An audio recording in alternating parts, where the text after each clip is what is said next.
اللہ نے قرآن میں یہ شرط لگائی ہے کہ اگر تم دعوت اللہ پر ہو، اور اس کو اللہ تعالیٰ نے قرآن میں نصرت کہا ہے، قرآن میں اللہ نے اس کو نصرت کہا ہے۔ اگر میں آپ سے قسم کھا کر یہ کہہ دوں کہ صرف دین کی دعوت نصرت ہے تو ہماری بات سچی ہو۔ اس کی وجہ ہے، وجہ یہ ہے کہ مسلمان خیر کے کاموں میں مال خرچ کرنے کو دین کی نصرت سمجھ رہا ہے۔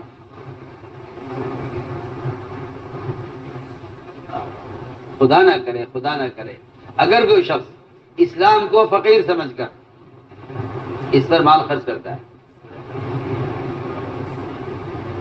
تو میری بات آپ یاد رکھیے گا، اگر دعوت اللہ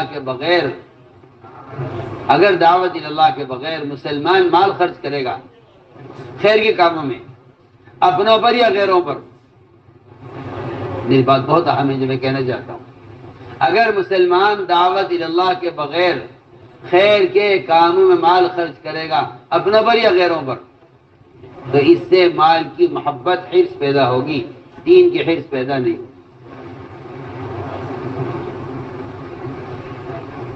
دین کی حرص پیدا، اس سے مال کی محبت پیدا ہو۔ اگر مسلمان خیر کے کاموں میں مال خرچ کرے گا دعوت کے بغیر تو لوگوں میں مال کی حرص پیدا ہوگی، دین کا شوق پیدا نہیں ہوگا۔ کیوں؟ اس لیے کہ سنت یہ ہے کہ آپ دعوت اللہ کے ساتھ انفاق بھی کریں، اکرام بھی کریں، مال خرچ کریں دعوت کے ساتھ۔ میں تو صاف طور پر کرتا ہوں کہ دعوت اللہ کے بغیر خیر کے راہوں میں مال خرچ کرنا خلاف سنت ہے۔ میری بات بہت جا کر سنیں، یہ بات مجھے اس لیے کہنی پڑی کہ بہت سے لوگ وہ ہیں جن اللہ نے مال دیا ہے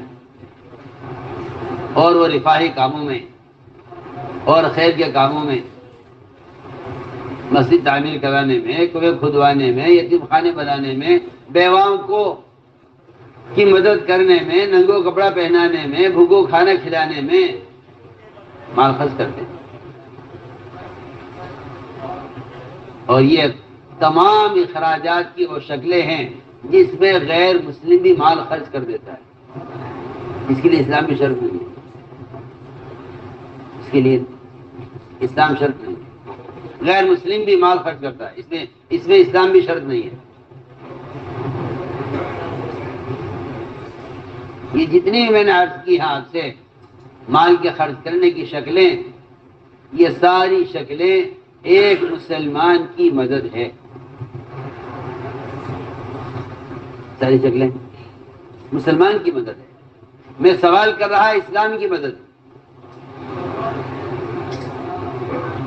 سوال کر رہا ہوں اسلام کی مدد، یہ تو مسلمان کی مدد ہے۔ کیا آپ خیر کی راہ میں مال خرچ کریں، یہ اسلام کی، یہ مسلمان کی مدد ہے۔ اسلام کی مدد کیا ہے؟ ایک مسلمان کو دعوت دے کر اللہ کی ذات سے ملا دینا، یہ اسلام کی مدد ہے۔ ان تنصروا اللہ ینصرکم، اگر تم اللہ کے دین کا مددگار ہو تو اللہ تمہاری مدد کرنے والے ہیں۔ میں پھر عرض کرتا ہوں، مشکات شریف کی شرح ہے مظاہر حق،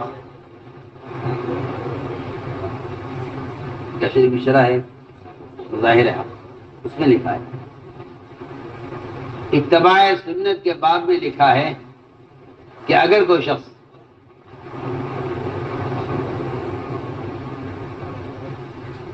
بلکہ ساری کی ساری امت مل کر محمد صلی اللہ علیہ وسلم کی وفات کے بعد سے لے کر قیامت تک ساری کی ساری امت اخلاص کے ساتھ اللہ کو راضی کرنے کی غرض سے اگر سارے خیر کے کام کرے، مسجدیں بنوائے، مدرسے بنوائے، کنویں کھدوائے، یتیم خانے تعمیر کرائے، بیواؤں پر یتیم پر مال خرچ کرے، سارے خیر کے کام کرے اور اخلاص کے ساتھ کرے۔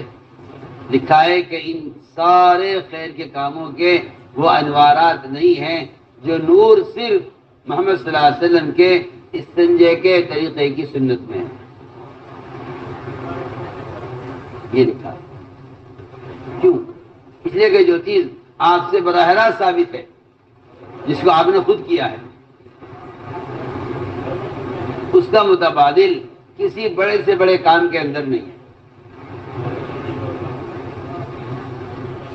پھر آپ اسے اندازہ کر لیجئے کہ جب آپ کے طریقے استنجے کی سنت کے انوارات ان سارے خیر کے کاموں سے زیادہ بڑے ہوئے ہیں، تو پھر جس کام کے لیے آپ کو بھیجا گیا ہے دعوت اللہ، اور جس میں آپ نے اذیتیں برداشت کی ہیں، اس کے انوارات کیا ہوں گے، اس سے آپ اندازہ کر لیجیے۔ میں یہ مشکاۃ شریف کی شرح ظاہر حق سے میں نے عبادت کی، میں پھر کہتا ہوں کہ اگر لوگ دعوت کے بغیر، دین کی دعوت کے بغیر مال خرچ کریں گے تو اس سے لوگوں میں مال کی حرص پیدا ہوگی، دین کا شوق پیدا نہیں ہوگا۔ ورنہ آپ صلی اللہ علیہ وسلم نے اپنے خاندان کو دعوت دی اور دین کی دعوت پر جمع کر کے ان کے لیے کھانے کا انتظام کیا۔ روایت میں آتا ہے کہ آپ نے جمع کیا لوگوں کو تو 40 آدمی جمع ہوئے آپ کے خاندان کی، ان کو دعوت دیا اور ان میں سے ہر ایک کی خوراک، ایک فرد کی خوراک ایک بکرا، اس کے شوربے کے ساتھ، اس کے سالن کے ساتھ، روٹی کے ساتھ، ایک مشرک کی خوراک ایک بکرا تھا۔ آپ کو معلوم تھا کہ یہ ان کی خوراک ہے۔ ان 40 آدمیوں کو مدعو کیا ہے کھانے پر، تو 40 آدمیوں کے لیے 40 بکرے ہونے چاہیے۔ لیکن آپ صاحب کو دکھلانا تھا کہ اگر تم امت کو اللہ سے جوڑنا چاہتے ہو، اللہ سے جوڑنا چاہتے ہو، تو پھر ہم ان کو متاثر کریں گے اس محنت کی برکت سے۔ مجھے عرض کرنا ہے اور یہ بتانا ہے کہ مال کا انفاق دعوت کے بغیر سنت نہیں ہے۔ مال کا انفاق دعوت کے بغیر سنت نہیں۔ مال کا خرچ کرنا دعوت کے بغیر، مال کا خرچ کرنا دین کی دعوت کے بغیر سنت نہیں ہے۔ اس کی بے شمار مثالیں ہیں حدیث میں، کیونکہ ہم اس زمانے کے مسلمان اس بات سے خالی ذہن ہیں، پتہ نہیں ہے لوگوں کو، اسے لوگ انکار کر دیتے ہیں۔ ورنہ حقیقت میں عرض کرتا آپ صلی اللہ علیہ وسلم نے 40 آدمیوں کے لیے، جن میں سے ہر آدمی ایک بکرا کھایا کرتا تھا، آپ نے ان کے لیے کھانے کا انتظام کیا۔ بکری کا اگلا ایک پیر، بکری کا اگلا ایک پیر، اگلا والا جس پہ گوشت کم ہوتا ہے، جس کو آپ دست کہتے ہیں یا اگلا پیر کہتے ہیں، ایک پیر اور 14 چھٹانک آٹا۔ کتنا؟ 14 چھٹانک آٹا اور بکری کا ایک اگلا پیر صرف، یہ کھانا تیار ہوا اور ان 40 آدمیوں کو بلایا گیا اس کھانے پر، جن میں سے ہر آدمی ایک مکمل بکرا اکیلا آدمی کھاتا تھا۔ کیوں؟ اس کا کیا مقصد تھا؟ اس سے ہمیں یہ بتلانا ہے کہ اگر آپ کا یہ اکرام ان کو دعوت اللہ کے لیے اور اللہ سے جوڑنے کے لیے ہے، تو برکت تو یہ ہوگی، برکت تو یہ ہوگی۔ اور اس کے ساتھ ساتھ دوسرا فائدہ یہ ہوگا کہ آپ صلی اللہ علیہ وسلم نے جتنے مشرکین کا اور کفار کا اکرام کیا ہے،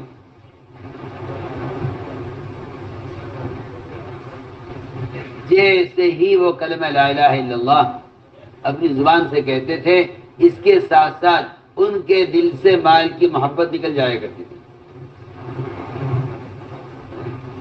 دن سے فوراً نکل جاؤ، فوراً۔ ایسے واقعات ہیں صحابہ کے کہ جیسے ہی انہوں نے کلمہ پڑھا میدان میں، ایک صحابی اسلام میں داخل ہوئے، آپ نے ان کا حصے کا مال غنیمت ان کے ساتھی کو دیا کہ دیکھو وہ ہے نہیں اور یہ مال غنیمت ان کا حصہ ہے کہ اس کو پہنچا دینا۔ وہ کہتے ہیں کہ میں وہ مال لے کر گیا اپنے ساتھی کے پاس کہ یہ تمہارے لیے مال ہے۔ کہ کیسا مال؟ یہ تو مال غنیمت ہے، یہ مال غنیمت ہے جو آپ کے حصے میں آیا ہے اللہ کے راستے کی محنت اور جہاد سے۔ وہ مال لے کر آپ میں حاضر ہے، آ کر کہ یا رسول اللہ یہ مال میں لے کر آیا ہوں، مال غنیمت جو آپ نے بھیجا ہے یہ مجھے نہیں چاہیے، میں نے اسلام اس مال کے لیے قبول نہیں کیا۔ فرمایا یہ تو اللہ نے تمہیں مال غنیمت دیا ہے، بغیر مانگے دیا ہے۔ کہ نہیں، ہم نے دین کی محنت اس مال کے لیے نہیں کی ہے اور ہم نے اسلام کو مال کے لیے قبول نہیں کیا ہے، ہمیں یہ مال نہیں چاہیے، یہ مال نہیں چاہیے۔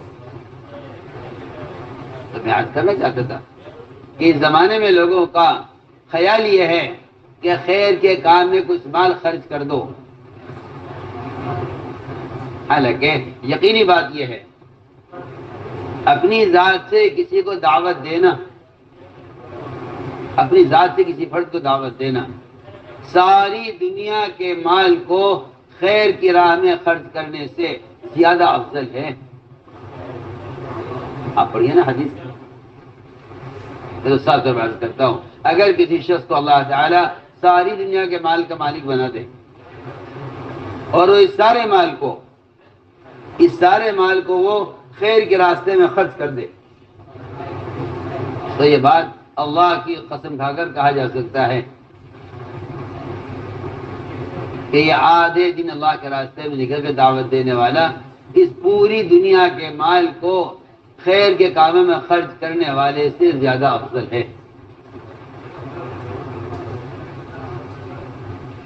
صحیح حدیث ہے۔ آپ نے فرمایا عبداللہ بن رواحہ سے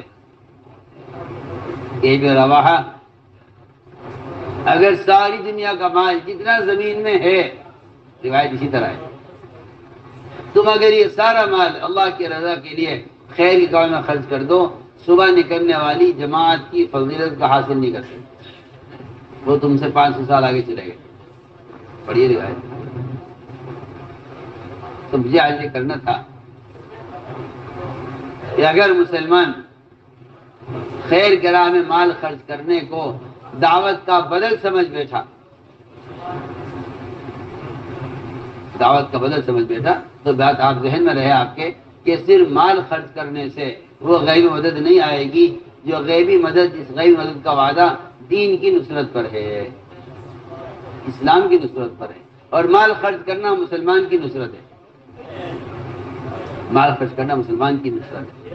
بلکہ میں ایک حدیث عرض کرتا ہوں، پھر اگلی بات بتاؤں گا کہ اگلی شرط کیا ہے اللہ کی غیبی نصرت کی۔ فرماتے ہوئے رضی اللہ تعالیٰ کہ میں بیٹھا ہوا تھا حضور اکرم صلی اللہ علیہ وسلم کی خدمت میں،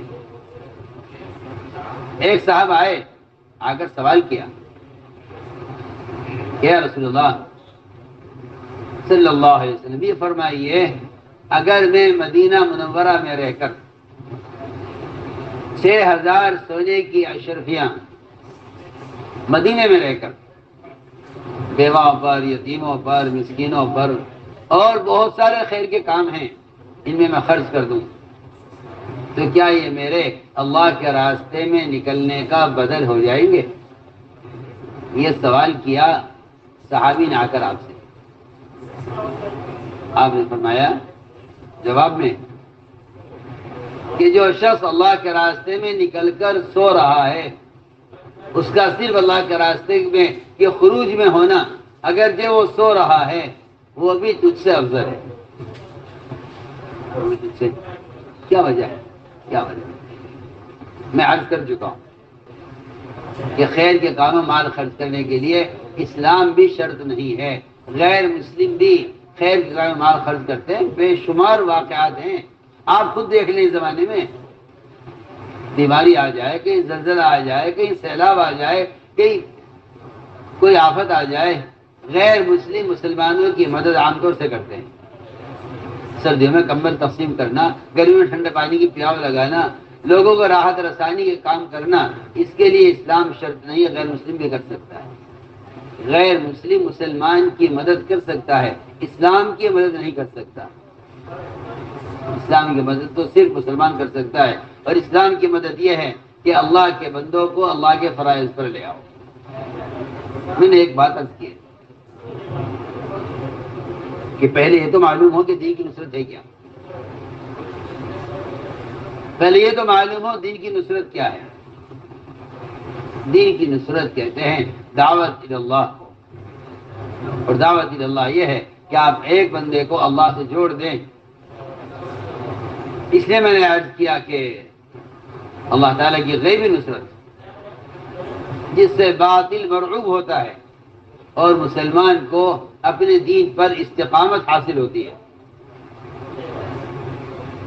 اس کو اللہ تعالیٰ نے دین کی دعوت کے ساتھ جوڑا ہے۔ کیونکہ دو وعدے کیے ہیں، اگر تم دعوت پر ہو تو اللہ تمہاری مدد بھی کریں گے اور اللہ تعالیٰ تمہارے قدموں کو دین پر جما دیں گے۔ اس لیے صحابہ کرام کے ساتھ غیبی مددوں کے واقعات پڑھا کرو اور بیان کیا کرو۔ میں آپ سے صاف کہوں، آپ کو برا نہ لگے، صرف انفرادی مطالعہ کرنا یقین تک پہنچنے کے لیے کافی نہیں ہے جب تک آپ لوگوں کے درمیان ان واقعات کو بیان نہ کریں۔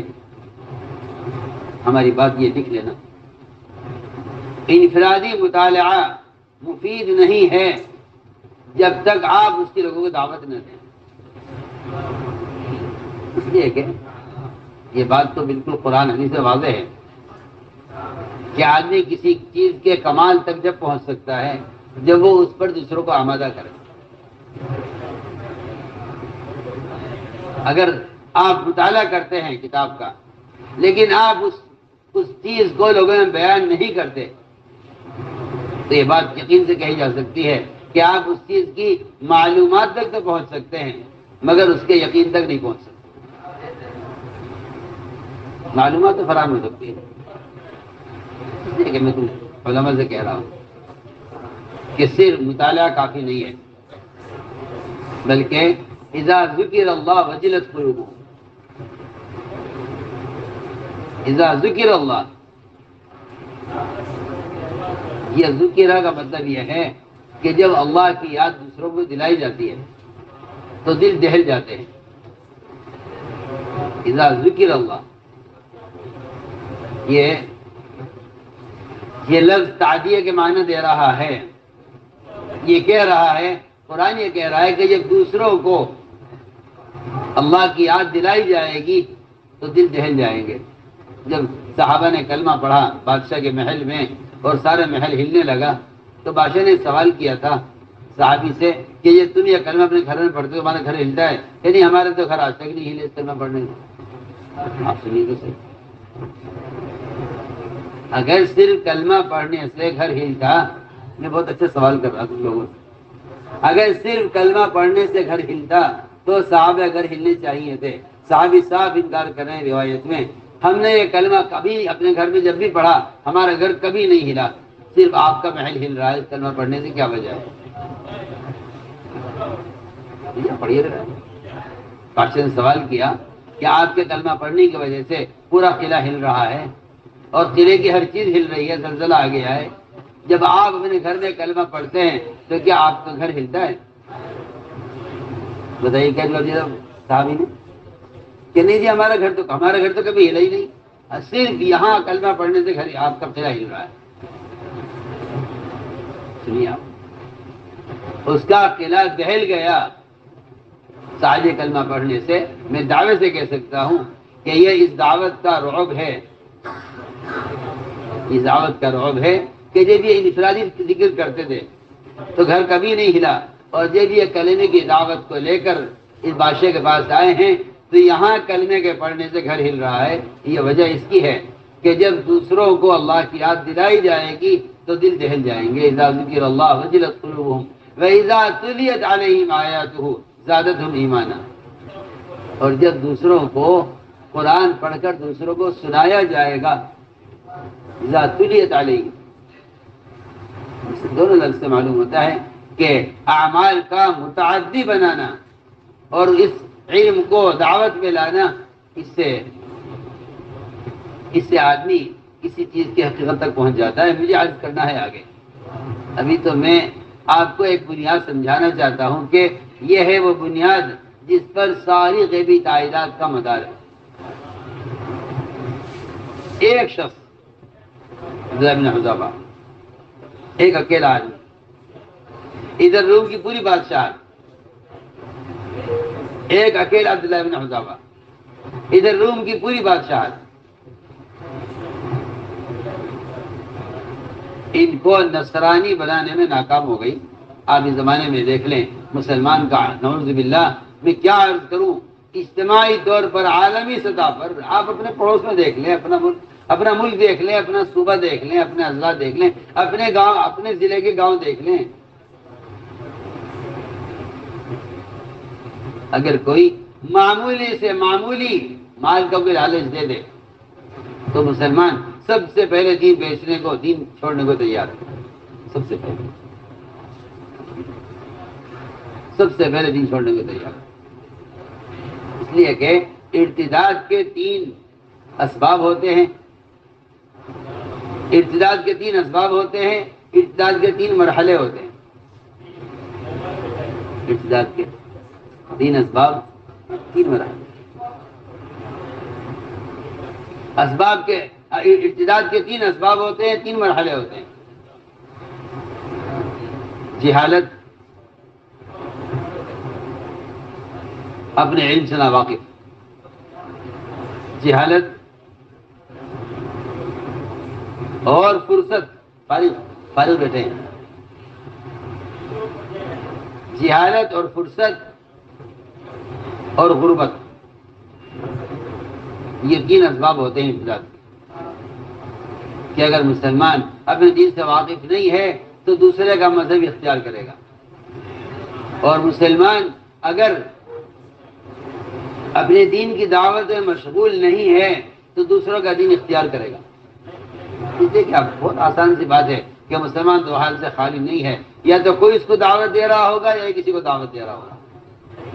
اور میں آسان مثال عرض کرتا ہوں کہ جو آدمی اپنے دین کی دعوت پر قائم ہے وہ دوسرے کی دعوت قبول نہیں کر سکتا. میری بات یاد رکھیے آپ، تبلیغ کا مقصد صرف دین سکھلانا نہیں ہے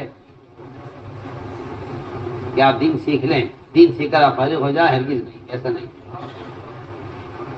اس دعوت کا مقصد ہر مسلمان کو یہ بات سمجھانا ہے کہ اگر آپ دعوت پر قائم ہیں تو آپ باطل کے مقابلے میں کامیاب ہو سکتے ہیں، اور اگر آپ دعوت چھوڑ دیں گے تو آپ کے پاس وہ قوت دفاع ختم ہو جائے گی جس قوت سے آپ باطل کا مقابلہ کر سکتے ہیں، وہ قوت ختم ہو جائے گی دعوت کے چھوڑنے سے. ہماری بات توجہ چاہتی ہے بہت. تبلیغ کوئی وقتی مدرسہ نہیں ہے دین سیکھنے کا، بلکہ باطل کے مقابلے میں اپنے دین پر قائم رہنے کا ذریعہ ہے. اس کو دعوت کہتے ہیں. میں عرض کرنا چاہتا ہوں، میں نے اچھی بات آپ کو بتائی ہے کہ 3 اسباب ہیں ارتداد کے: فرصت، غربت اور جہالت. آدمی فارغ ہے، جو آدمی فارغ ہوگا باطل سب سے پہلے اس کو مشغول کرے گا اپنے کام میں. دوسری بات میں کہ جب دین سے ناواقف ہے، جس کو اپنے دین کی خبر نہیں ہے، اس کو باطل، حق اور باطل کے درمیان فرق محسوس نہیں ہوگا. اس لیے میں بہت تاکید سے آج سے رات بھی عرض کیا تھا، اب بھی کہتا ہوں کہ اپنے علاقوں میں مدارس کا قیام اور اپنی مسجدوں میں مکاتب کا قیام اس لیے فرض عین ہے، فرض عین ہے، اس لیے فرض عین ہے تاکہ کوئی مسلمان اپنے دین سے جاہل نہ رہے، اس لیے کہ جہالت ارتداد کا سبب ہے. تیسری بات میں نے عرض کی کہ فقر اور غربت یہ بھی آدمی کو مجبور کر دیتی ہے، ورنہ صحابہ کرام نے باوجود فقر کے اور باوجود انتہائی محتاجگی اور ضرورت کے کبھی کسی کے لالچ میں اپنے دین کو نہیں چھوڑا، کبھی نہیں. دیکھ لیجیے آپ وہ مالدار صحابہ اسے بن عمیر جیسے، جن کے جیسا کپڑا، جن کے جیسا جوتا، جن کے جیسا عطر کوئی لگانے کی ہمت نہیں کر سکتا تھا، اتنا قیمتی سامان استعمال کرتے تھے. لیکن جب اسلام قبول کیا اور ان کی والدہ نے ان پر مال خرچ کرنا بند کر دیا اور ان کے جو کپڑے ان کے بدن پر تھے وہ بھی اتار لیے،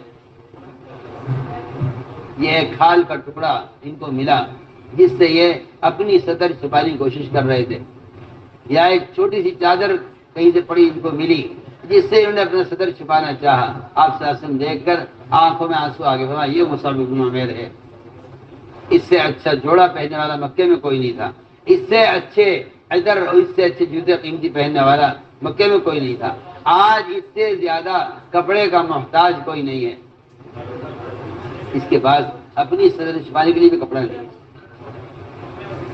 لیکن اس سب ان حالات نے ان کو اپنے دین سے ہٹنے نہیں دیا. وجہ کیا ہے؟ میں اللہ کی 100 بار قسم کھا کر کہہ سکتا ہوں کہ صرف دعوت وجہ ہے اور کوئی وجہ نہیں. صرف دعوت وجہ. بہت آسان بات ہے کہ جو آدمی اپنے گھر میں دوسروں کو دعوت دینے والا ہوتا ہے وہ اس دن کسی اور کی دعوت قبول نہیں کرتا. آپ میری بات پر توجہ دیجیے نا. اگر آپ کے بیٹے کا ولیمہ ہے اور سارے محلے والوں کو آپ نے اپنے گھر میں دعوت دی ہوئی ہے، میں کہتا ہوں سارے محلے کو چھوڑو، اگر آپ نے اپنے گھر میں ایک آدمی کو آج اپنے گھر میں دعوت دی ہے کھانے کے لیے، تو کیا آپ اس آدمی کو چھوڑ کر کسی اور کی دعوت قبول کر سکتے ہیں؟ اس سے کہتے ہیں بھائی تم تو کھانا میرے گھر میں آ کے کھا لینا کھانا، مجھے ذرا کہیں جانا ہے. ارے بھائی آپ نے مجھے بلایا ہے، آپ مجھے وقت دیجیے، آپ کہاں جا رہے ہیں؟ ایک آدمی اگر لوگوں کو کھانے کی دعوت پر بلا کر کسی اور کی دعوت قبول نہیں کر سکتا تو جو دین کی دعوت پر قائم رہے گا کیا وہ باطل کی دعوت کو قبول کر لیں گے؟ ہم تو ہر فرد سے دعوت اس لیے دلوانا چاہتے ہیں. تم سمجھتے ہو تبلیغ کا کام صرف دین سکھلانا ہے، میں کہتا ہوں کہ تبلیغ کا کام ہر مسلمان کو اس لیے داعی بنانا ہے کہ اس کے پاس باطل کے دفاع کی کوئی قوت نہیں ہے دعوت سے بڑھ کر.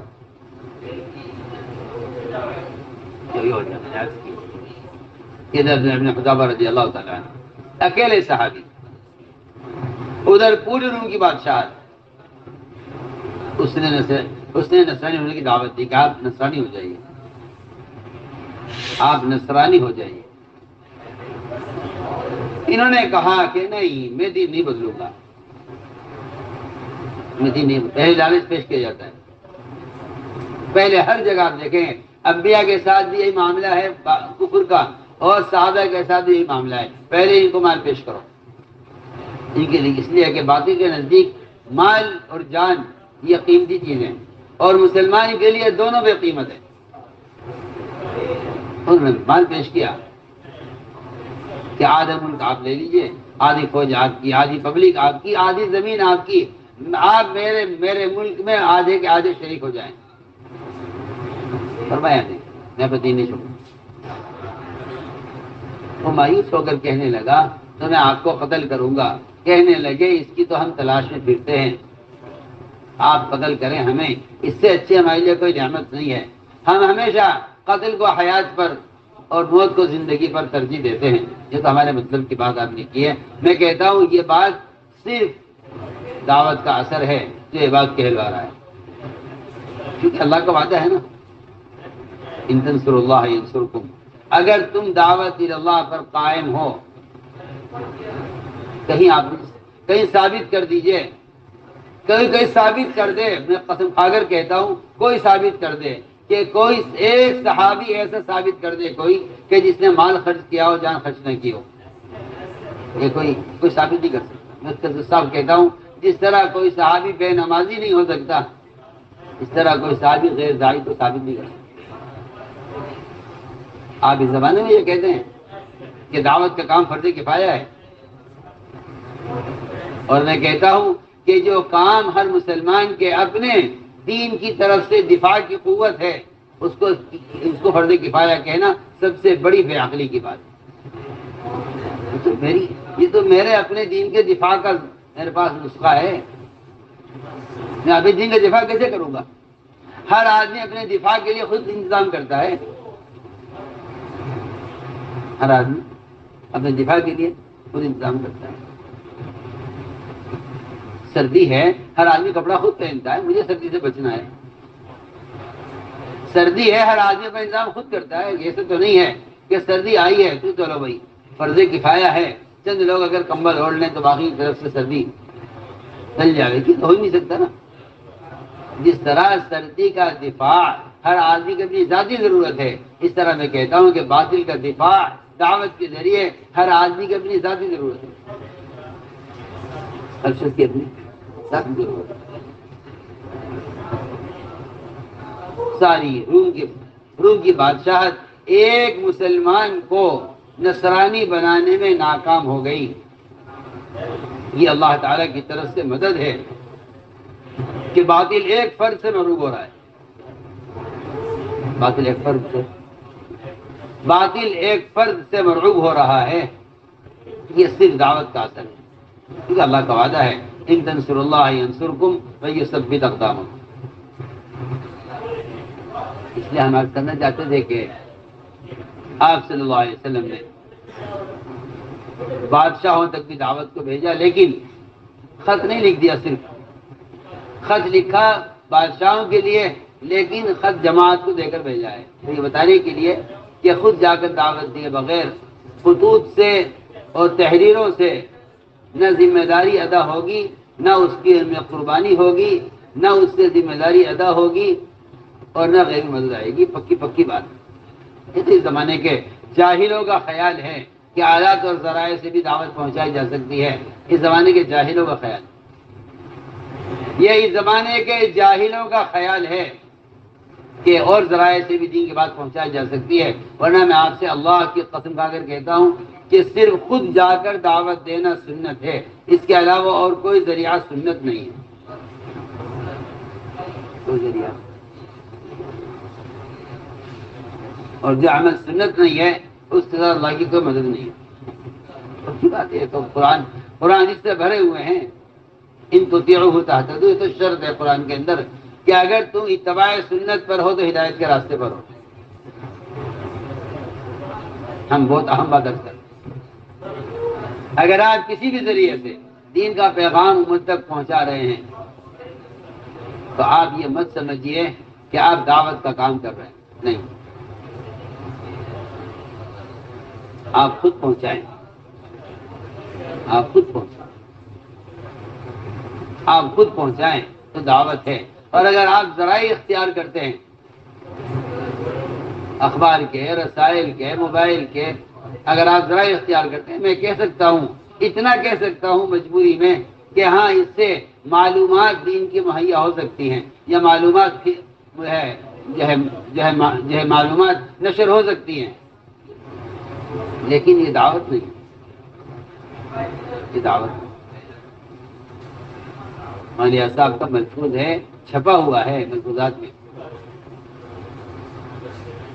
کہ قلم سے کسی بات کو لکھ کر بھیجنے کی حیثیت، قلم سے دین کی بات کو لکھ کر کسی کو بھیجنے کی حیثیت ایسی ہے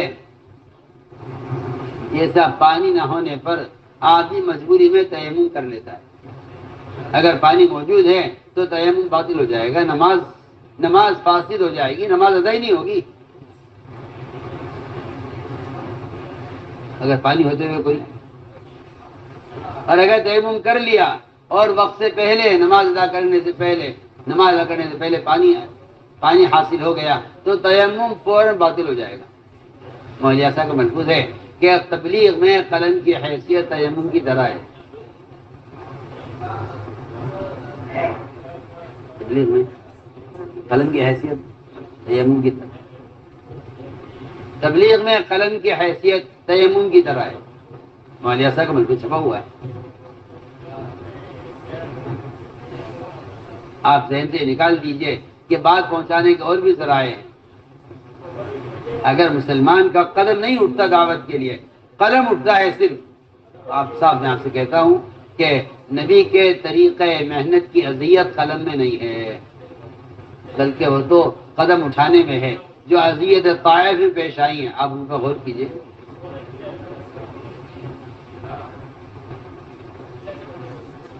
کہ وہ مدد اللہ اکبر، اپنی قوم کا آپ دعوت دی، آپ کی دعوت گرد کیا گیا تو میکائیل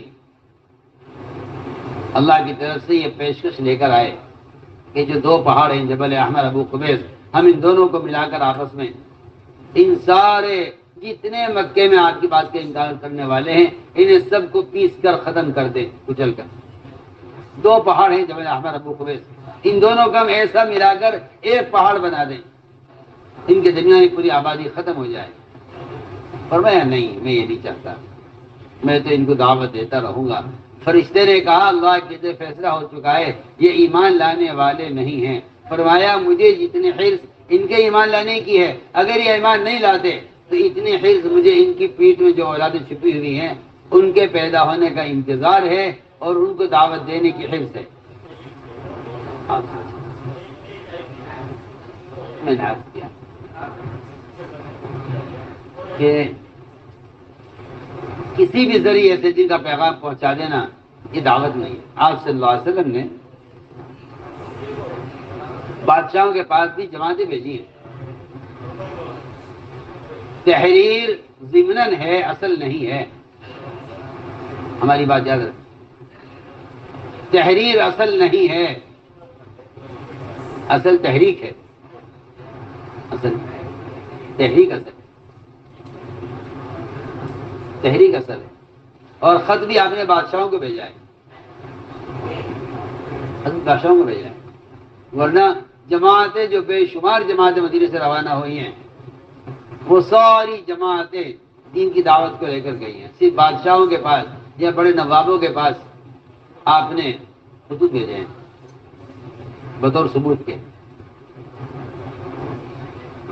چنانچہ مجھے جو عرض کرنا تھا کہ دعوت کا رعب کیا ہے میں عرض کر چکا ہوں، میں حذافہ کا واقعہ، اور اگلی بات عرض کرنا چاہتا ہوں۔ آپ نے کسرا کے پاس بھیجا جماعت بنا کر، حضرت حذافہ بھی اس میں تھے اور شجاع بن وہب بھی اس میں تھے، عبداللہ بن عمر بھی روایت میں آتا ہے کہ اس میں تھے۔ یہ خط لے کے گئی کسرا کے پاس،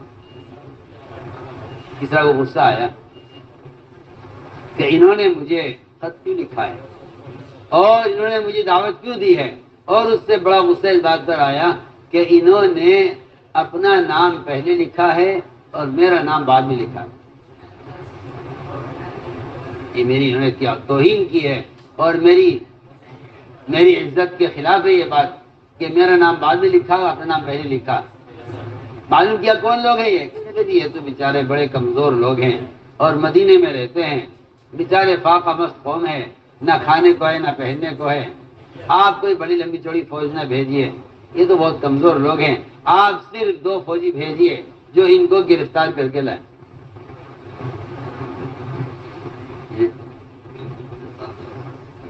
بازان جو یمن کا گورنر تھا اس کو حکم دیا کسرا نے کہ ان کو گرفتار کراؤ۔ وہاں سے اس نے 2 فوجی آج گرفتار کرنے کے لیے بھیجے۔ یہ دونوں فوجی روانہ ہوئے یمن سے، پہلے طائف پہنچے، طائف کے کفار سے ملے۔ کیسے آنا ہوا کہ ہم انہیں محمد نعوذ باللہ محمد صلی اللہ علیہ وسلم کو گرفتار کرنے کے لیے بڑے بادشاہ کسرا نے بھیجا ہے حکم سے، ہم انہیں لینے کے لیے آئے۔ مکے طائف کے کفار نے بڑی چین کا سانس لیا اور کہنے لگے اب تو بڑی سپر طاقت ان کے مقابلے میں آ گئی ہے، اب تو ہم اطمینان سے بیٹھ جائیں، اب تو بڑا بادشاہ ان سے خود ہی نمٹ گا۔ اندازہ نہیں ہوتا نا، انہیں اندازہ نہیں ہوتا کہ دعوت کے ساتھ اللہ کی کیا غیبی مدد ہے۔ اور یہ صاحب تو ہر سمجھتے تھے اگر تم اپنی گلی میں گشت کرتے ہوئے لندن اور امریکہ کی نیت کر لو تو تمہارے گشت کے اثرات وہاں تک پہنچیں گے.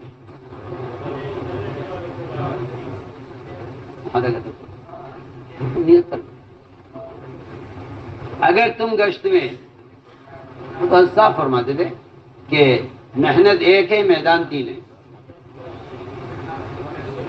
محنت ایک ہے، میدان تین. محنت ایک ہے، میدان تین ہے. کیونکہ محنت کے دو رخ ہیں. اپنی ذات کو محنت کا میدان بنانا، فرماتے تھے کہ یہ صالحین کی محنت ہے، نہ یہ انبیاء کی محنت ہے، نہ یہ شہداء کی محنت ہے، نہ یہ صدیقین کی محنت ہے. اس لیے کہ چار قسم کے لوگ ہیں جن پر اللہ کا انعام ہے: انبیاء، صدیقین، شہداء اور صالحین. ان چار قسموں میں اسی میں اللہ کا انعام ہے. اکثریت محنت کرنے والوں کی ہے. اکثریت محنت کرنے، انبیاء، صدیقین، شہداء، یہ تین قسم محنت کرنے والے ہیں. صالحین وہ ہیں جو اپنی ذات پر محنت کرتے ہیں. میری نماز، میرا ذکر، میری تلاوت، مجھے کوئی مطلب نہیں کسی سے، کوئی دین پر آئے یا نہ آئے، مجھے تو اپنی فکر ہے، میرا تو اپنا کام ہے، اور میں تو اپنی عبادت کی تلاوت کا اہتمام کرتا ہوں، باقی مجھے کسی سے کوئی مطلب نہیں ہے. یہ بات آپ پہلے سنتے جائیے کہ اپنی ذات پر صرف محنت کرنے سے ایمان کی تکمیل بھی نہیں ہوتی. یہ بات آپ یاد رکھیں.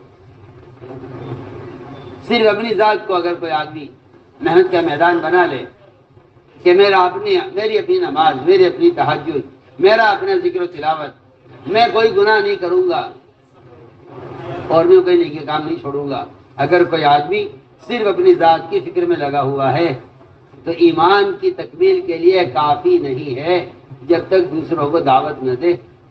سنو میں کیا کہہ رہا ہوں. اے بھائی ہاتھ رکھا کرو منہ پہ. یہ بات نہیں، ہاتھ رکھو منہ پر. دھیان سے سنو میں کیا کہہ رہا ہوں. ہر مسلمان کے اپنے ایمان کی تکمیل دوسروں کو دعوت دینے میں